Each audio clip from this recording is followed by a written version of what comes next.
Jemaat yang terkasih di dalam Tuhan Yesus Kristus, kembali lagi kita berjumpa di dalam persekutuan doa keluarga hari yang kelima, Senin 25 Mei 2020 di dalam pekan doa Pentakosta. Dan hari ini kita akan merendahkan diri di hadapan Tuhan. Namun marilah kita sebelumnya menaikkan pujian syukur kepada Tuhan yang terus memelihara hidup kita sebagai gembala yang baik. Kita pujikan Kidung Jemaat 415, Gembala Baik Bersuling Nan Merdu.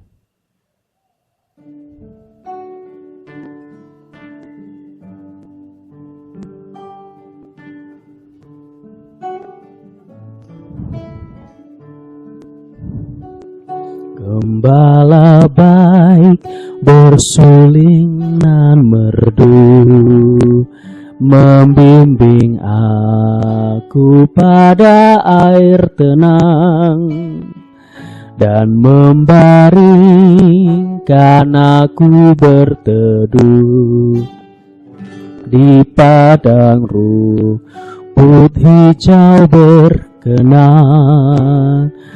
Oh gembalaku itu Tuhanku, membuat aku tentram hening, mengalir dalam sungai kasih-Mu, kuasa damai cerlang bening. Kepada domba haus dan lesu, gembala baik memberikan air segar. Ke dalam hati haus dan sendu, diberinya air hidup yang benar. Oh gembalaku itu Tuhanku, membuat aku tentram bening, mengalir dalam sungai kasih-Mu, kuasa damai cerlang bening. Di jalan maut kelam sekalipun, aku tidak takut pada seteru, sebab gembala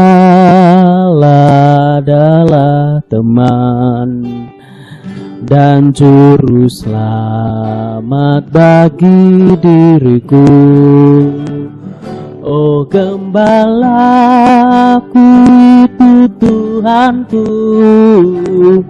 membuat aku tentram hening, mengalir dalam sungai kasih-Ku, kuasa damai cerlang hening.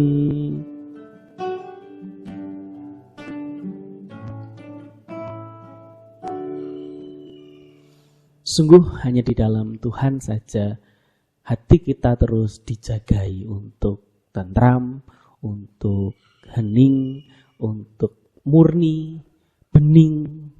Karena Tuhan sendiri yang sanggup menolong kita. Nah, Bapak Ibu Saudara yang terkasih, kita akan mendasari doa kita pada hari ini dengan firman Tuhan yang terambil di dalam Kejadian 4 ayat yang kedua sampai dengan ayat yang ke-8. Demikian firman Tuhan. Selanjutnya, dilahirkannya lah Habel adik Kain. Dan Habel menjadi gembala kambing domba. Kain menjadi petani. Setelah beberapa waktu lamanya, maka Kain mempersembahkan sebagian dari hasil tanah itu kepada Tuhan sebagai korban persembahan. Habel juga mempersembahkan korban persembahan dari anak sulung kambing dombanya, yakni lemak-lemaknya. Maka Tuhan mengindahkan Habel dan korban persembahannya itu. Tetapi Kain dan korban persembahannya tidak diindahkannya. Lalu hati Kain menjadi panas dan mukanya muram. Firman Tuhan kepada Kain, "Mengapa hatimu panas dan mukamu muram? Apakah mukamu tidak akan berseri jika engkau berbuat baik? Tetapi jika engkau tidak berbuat baik, dosa sudah mengintip di depan pintu. Ia sudah menggoda engkau, tetapi engkau harus berkuasa atasnya." Kata Kain kepada Habel adiknya, "Marilah kita pergi ke padang."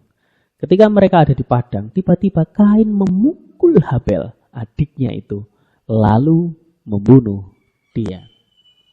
Jemaat yang terkasih, pada hari ini menjadi sesuatu yang berbeda dari hari-hari biasanya. Kalau di tahun lalu, di Lebaran tahun lalu, di kampung tempat gereja berada, kami saling berkunjung ke satu rumah, ke rumah yang lain, dari satu pintu ke pintu yang lain. Tetapi karena kondisi saat ini, maka tradisi itu tidak dilaksanakan pada hari ini. Menjadi sesuatu yang berbeda. Tetapi menariknya di grup WhatsApp, baik itu di grup RT maupun di grup kampung, suasana kekeluargaan yang hangat masih terus terasa karena saling mengucapkan permintaan maaf dan saling mengucapkan selamat. Nah, Bapak Ibu, hal seperti inilah yang membuat rasa kekeluargaan itu menjadi hangat, menjadi nyaman. Namun kalau kita melihat di dalam bacaan kita, apa yang membuat Kain menjadi tidak hangat terhadap adiknya? Kekeluargaan mereka menjadi tidak hangat kembali. Nah, apakah yang dilakukan oleh Kain ini sehingga ia panas hati dan mukanya muram? Kenapa? Kalau persoalannya Bapak Ibu adalah persembahan yang tidak diterima, kenapa ia melampiaskan kemarahannya kepada adiknya? Kenapa dia tidak menyampaikan kepada Tuhan, "Tuhan, aku kecewa karena persembahanku tidak engkau terima"? Kalau Kain merasa tidak adil, kenapa dia membunuh adiknya? Kenapa dia tidak berbicara kepada Tuhan, "Tuhan, mengapa engkau tidak adil? Persembahan adikku yang engkau terima, aku tidak." Nampaknya persoalannya bukan di Tuhan, tetapi pada diri Kain sendiri. Dan Kain menyadari itu, maka ia tidak menyalahkan Tuhan. Yang kita lihat bahwa sesungguhnya sikap hati Kainlah yang menjadi penyebab. Sikap hati Kain itu juga yang membuat ia tidak memberikan yang terbaik, tidak membawa persembahan yang terbaik kepada Tuhan. Dan ia menjadi salah berespon terhadap sikap Tuhan. Kemudian ia juga menjadi salah dalam bersikap kepada saudaranya sendiri. Pada akhirnya ketika keinginannya dibuahi, pikirannya atau sikap hatinya itu dibuahi, maka muncullah dosa. Ia kemudian panas hati, mukanya muram, dan melakukan pembunuhan yang pertama di bumi ini kepada saudaranya sendiri. Itu yang perlu kita perhatikan baik-baik Bapak Ibu Saudara yang terkasih. Berkaitan dengan sikap hati. Hati-hati dengan apa yang kita pikirkan. Hati-hati dengan sikap hati kita. Karena salah-salah kalau kita tidak menjaganya dengan penuh kewaspadaan. Dosa sudah mengintip di depan pintu. Dosa sudah siap untuk menelan kita. Maka kita mesti menjaga hati dan pikiran kita terus diarahkan kepada kebenaran. Dan tentu saja kita hanya bisa mengerti kebenaran oleh karena tuntunan Roh Kudus. Nah, Bapak Ibu Saudara yang terkasih, menjadi langkah yang paling efektif untuk melakukan gerakan tutup pintu. Dalam arti kita mesti menutup pintu-pintu bagi dosa itu masuk. Pintu-pintu di mana dosa itu menguasai. Hati-hati dosa mengintip di pintu, maka kita sendiri mesti melakukan gerakan tutup pintu. Bagaimana melakukannya? Tentu saja dengan mengisi pikiran kita dengan firman Tuhan setiap hari. Dengan mengisi hati kita dengan kebaikan-kebaikan Tuhan setiap hari. Nah, itu menjadi penting. Tutup pintu terhadap dosa. Biar ini menjadi dasar bagi kita berdoa pada hari ini. Kita berdoa supaya kita semua terus dituntun oleh Tuhan, diberi pertolongan oleh Roh Kudus, supaya terus memiliki sikap hati yang benar. Dan meminta supaya Roh Kudus membimbing dan menolong kita di dalam mengisi pikiran kita dengan kebenaran. Termasuk kita juga akan berdoa bagi saudara-saudara kita, supaya bisa menyikapi keadaan saat ini dengan benar, memiliki respon hati yang benar. Mari kita datang kepada Tuhan. Tuhan, kami datang menghadap Engkau mengucapkan syukur kalau kami sampai saat ini masih diberi kesehatan dan kekuatan. Terima kasih untuk perlindungan dan penjagaan Tuhan. Tuhan, kami terus merasakan kehangatan kasih Tuhan, baik di dalam diri kami maupun di tengah-tengah keluarga kami. Kiranya itu terus kami rasakan sehingga hidup kami terus bisa memuliakan nama-Mu. Tuhan, kami saat ini berdoa secara khusus bagi setiap anak-anak-Mu, Tuhan yang menolong mereka supaya terus menyediakan diri, dipimpin oleh Roh Kudus, dibimbing oleh Roh Kudus, supaya hati dan pikirannya boleh dipenuhi dengan kebenaran Allah, kebenaran firman Tuhan. Kami meminta pertolongan-Mu ya Roh Kudus, supaya kami ditolong untuk terus bersikap dengan benar, memiliki sikap hati yang benar, meresponi segala sesuatu, segala keadaan dengan benar. Dan kami menutup diri terhadap dosa. Kami melakukan gerakan tutup pintu terhadap dosa.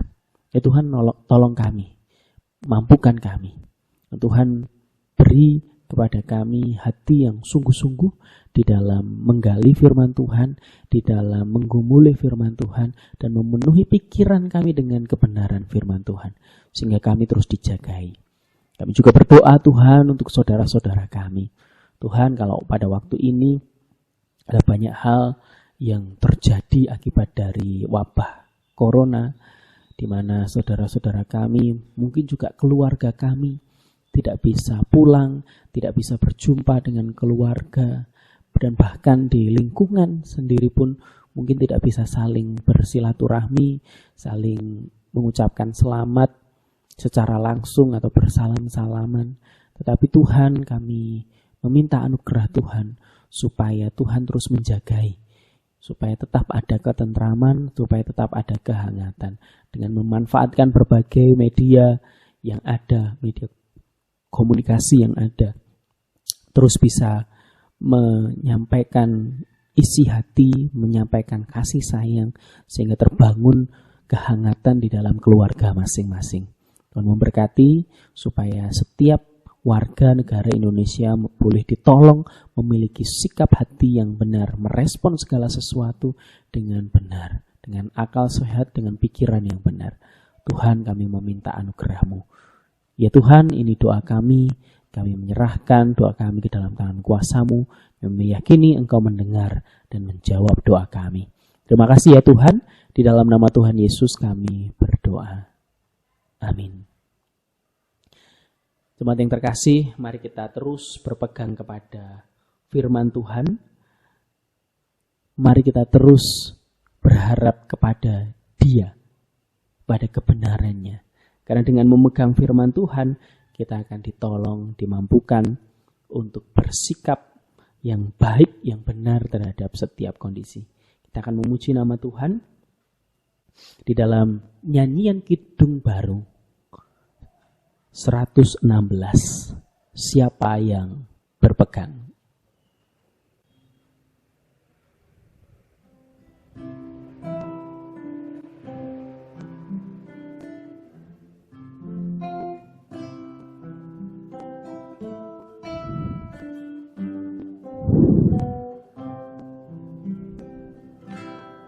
Siapa yang berpegang pada sabda Tuhan dan setia mematuhinya,